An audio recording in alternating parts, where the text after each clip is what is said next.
ஆண்டவராகிய இயேசு கிறிஸ்துவின் நாமத்திற்கு மகிமை உண்டாவதாக. இந்த நல்ல நாளிலே உங்கள் யாவரையும் நான் வாழ்த்துகிறேன். இந்த நாளின் தியானத்திற்கு என்று தெரிந்து கொள்ளப்பட்ட வேத பகுதி கலாத்தியருக்கு எழுதின நிருபம் 6 அதிகாரம் 9 கலேஷியன்ஸ் சாப்டர் 6 verse 9. நன்மை செய்கிறதில் சோர்ந்து போகாமல் இருப்போமாக, நாம் தளர்ந்து போகாதிருந்தால் ஏற்ற காலத்தில் அறுப்போம். ஆமேன்.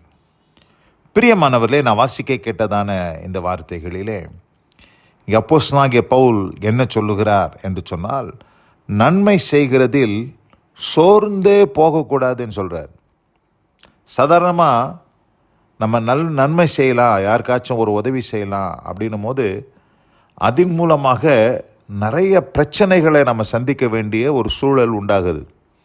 ஏன் தான் இவர்களுக்கு நன்மை செய்தனோ, இந்த நன்மையை நான் செய்யாமே இருந்திருக்கலாமே அப்படின்னு சொல்லி அநேக நேரத்தில் யோசிக்கத்தக்க சூழ்நிலைகளுக்குள்ளாக நாம் தள்ளப்படுகிறோம்.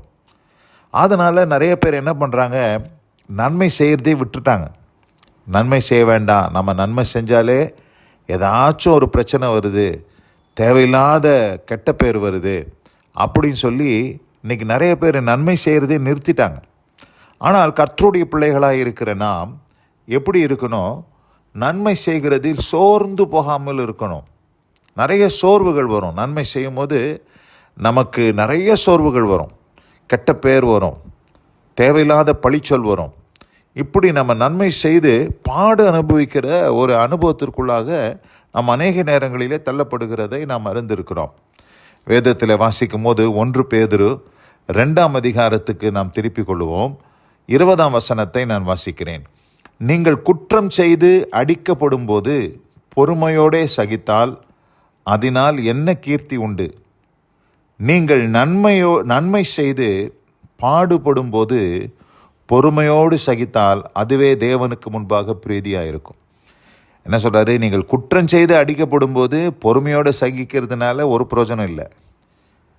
ஆனால் நீங்கள் நன்மை செய்துட்டு அது நிமித்தம் வரக்கூடிய பாடுகளை பொறுமையோடு சகித்தால் அதுவே தேவனுக்கு முன்பாக பிரீதியாக இருக்குன்னு சொல்கிறார். இதற்கென்றே நீங்கள் அழைக்கப்பட்டு இருக்கிறீர்கள் என்று அடுத்த வசனத்தில் சொல்கிறார். அப்போது நம்மளுடைய காலிங்கே அதுதான்.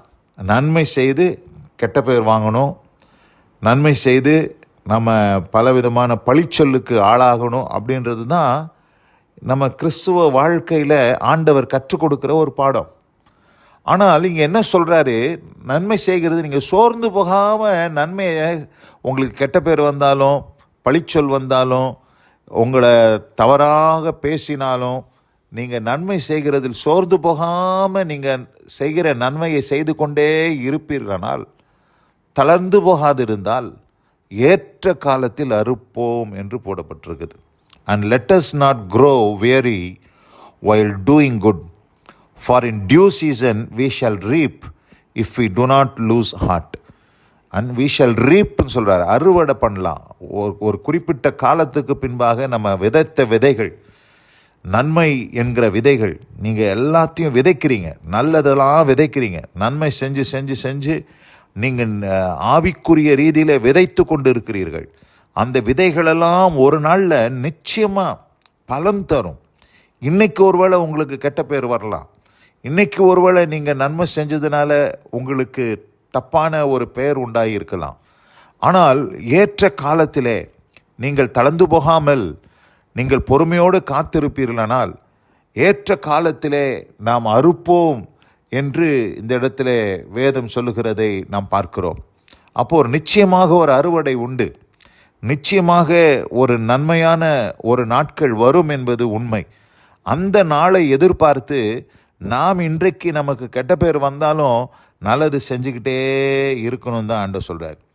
எப்பொழுதுமே நம்ம இதெல்லாம் நல்லது செய்கிறதெல்லாம் பார்த்திங்கன்னா ஒரு விதைக்கிறதுக்கு ஒப்பனையாக இருக்கிறது, விதைக்கிறதுக்கு ஒப்பனையாக இருக்கிறது.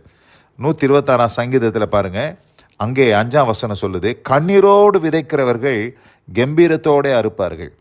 ஒருவேளை இன்றைக்கி நீங்கள் நல்லது செய்கிறீங்க, உங்கள் சொந்தக்காரங்களுக்கு, உங்களுடைய சகோதரனுக்கு, உங்களுக்கு தெரிஞ்சவர்களுக்கு, உங்கள் நண்பர்களுக்கு எவ்வளோ நன்மைகளை செய்கிறீர்கள்.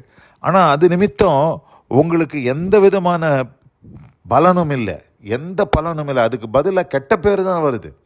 நம்ம அநேக நேரத்தில் நினைப்போம், நான் செஞ்ச நன்மைக்கு எனக்கு நல்ல பேர் கிடைக்கலனாலும் கெட்ட பேர் கிடைக்காம இருந்தால் போதும் அப்படின்னு நம்ம நினைப்போம். ஆனால் அதுதான் கிடைக்கும்.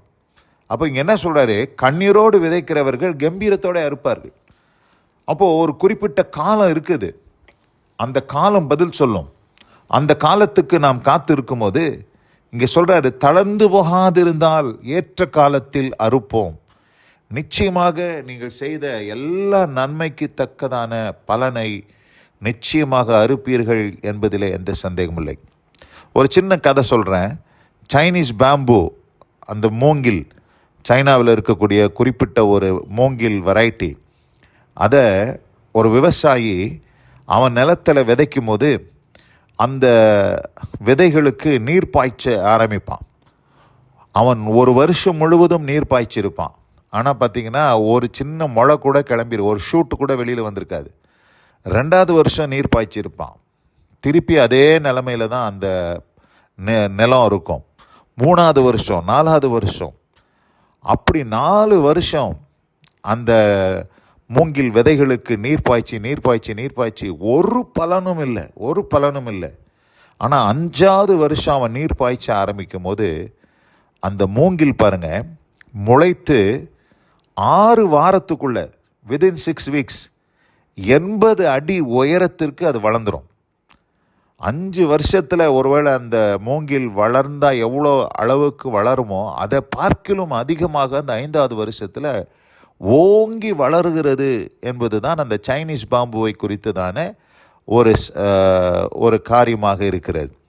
அப்போ இந்த 4 வருஷம் என்ன நடந்து கொண்டு இருந்தது என்று பார்க்கும்போது, இந்த 80 அடி உயரம் வளருவதற்கு ஏற்றாற் போல பூமியில் அதனுடைய வேரை ஆழமாக கீழ்ப்பக்கமாக அது வளர்ந்து கொண்டு இருந்தது.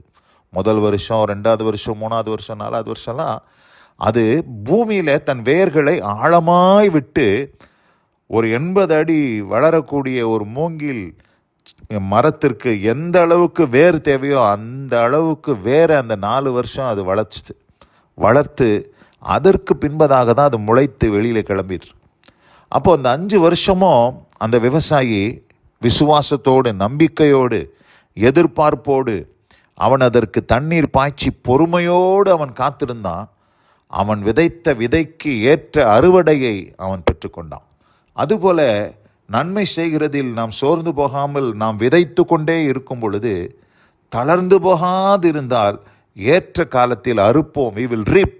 நிச்சயமாக ஒரு ஹார்வெஸ்ட் உண்டு, நிச்சயமாக ஒரு நல்ல நாட்கள் உண்டாகும் என்பதில் எந்த குறையும் இல்லை, எந்த சந்தேகமும் இல்லை. ஆதலால் பிரியமானவர்களே, இந்த அருமையான இந்த நல்ல நாளில் கூட இந்த வசனத்தை கேட்டவங்க ஒவ்வொருவருக்கும் கர்த்தர் அப்படிப்பட்ட அனுபவத்தை தந்தருளி ஆசீர்வதிப்பாராக. God bless you all. ஆமேன், ஆமேன். நாம் ஜெபிப்போம். எங்கள் அதிகமாய் நேசிக்கிறதான எங்கள் அன்பின் பரலோக பிதாவே, நன்மை செய்கிறதில் சோர்ந்து போகாமல் இருப்போமாக. நாம் தளர்ந்து போகாதிருந்தால் ஏற்ற காலத்தில் அறுப்போம் என்ற வார்த்தையின்படி ஆண்டவரே, நாங்கள் தளர்ந்து போகாமல், ஆண்டவரே, கெட்ட பெயர் எங்களுக்கு உண்டானாலும் பரவாயில்லை என்று சொல்லி நாங்கள் நன்மை செய்கிறதில் சோர்ந்து போகாமல் தொடர்ந்து அந்த நன்மையை விதைத்து கொண்டே இருக்கும் பொழுது ஏற்ற காலத்தில் அறுப்போம் என்கிற நம்பிக்கை ஆண்டவரே எங்களுக்கு உண்டு என்பதை நாங்கள் இந்த நாளிலே பறைசாற்றுகிறோம். தொடர்ந்து இந்த வசனம் கேட்ட பிள்ளைகள் ஒவ்வொருவருக்கும் அப்படிப்பட்ட அனுபவத்தை தந்தருளி நீர் ஆசீர்வதிப்பீராக. கிருபைக்கு தாழ்த்துகிறேன். இயேசு கிறிஸ்துவின் வல்லநாமத்தில் பிதாவே. ஆமேன், ஆமேன்.